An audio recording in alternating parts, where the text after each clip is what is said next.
কলকাতায় নিহত আওয়ামী লীগের এমপি আনোয়ারুল আজিম আনারের খুনের ঘটনা প্রমাণ করে দেশের রাজনৈতিক দুর্বৃত্তায়ন চরম পর্যায়ে পৌঁছেছে। এতে কেবল সরকার ও সংসদেরই নয়, ভাবমূর্তি নষ্ট হয়েছে গোটা বাংলাদেশের। এমন মন্তব্য করে বিএনপির সিনিয়র নেতারা বলেছেন, এমপি আনার কিংবা জেনারেল আজিজের মতো আরও অনেকের অপকর্মের দায় এড়াতে পারে না সরকার।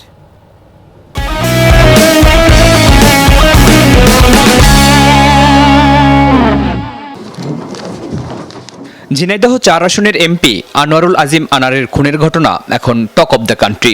দায়িত্বশীলদের বরাত দিয়ে এ নিয়ে লোমহর্ষক তথ্য দিচ্ছে বিভিন্ন গণমাধ্যম। বিএনপির ভাইস চেয়ারম্যান অবসরপ্রাপ্ত মেজর হাফিজউদ্দিন আহমেদ বলছেন, এই ঘটনা রাজনৈতিক দুর্বৃত্তায়নের নতুন দৃষ্টান্ত। এটা অত্যন্ত দুর্ভাগ্যজনক যে আমাদের দেশের জনপ্রতিনিধিদের এই চেহারা সারা বিশ্বে ছড়িয়ে গেল। কত বড় লজ্জাস্কর একটি বিষয় আমাদের জন্য। এটুকু জানা গেছে যে সে সন্ত্রাসের কারণে ইন্টারপোলের রেড অ্যালার্টে ছিল। এই ধরনের এত বড় একজন সন্ত্রাসীকে যে আওয়ামী লীগ নমিনেশন দিয়েছে, এতে রাজনৈতিক দলটারও চিন্তা চেতনার খোঁজ পাওয়া যায়।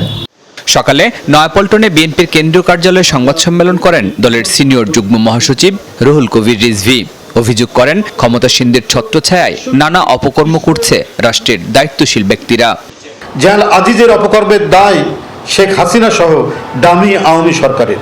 সাবেক সেনাপ্রধান জেনারেল আজিজ ও সাবেক পুলিশ প্রধান বেনজিররা আওয়ামী ফ্যাসিবাদ প্রতিষ্ঠায় গেস্টাপো বাহিনীর ন্যায় ভূমিকা রেখেছে। বাংলাদেশের মানুষের ভোটাধিকার হরণেও ভূমিকা রেখেছে তারা। নানা ইস্যুতে সরকারের সমালোচনা করেন তিনি। বলেন, রাজনীতির পাশাপাশি দেশে চলছে অর্থনৈতিক নৈরাজ্য। ব্যাংকগুলো টাকার জন্য হাহাকার করছে, ব্যাংক ঋণ বিতরণ করছে আমানতকারীদের অর্থ থেকে। শরীফুল ইসলাম খান, যমুনা নিউজ, ঢাকা।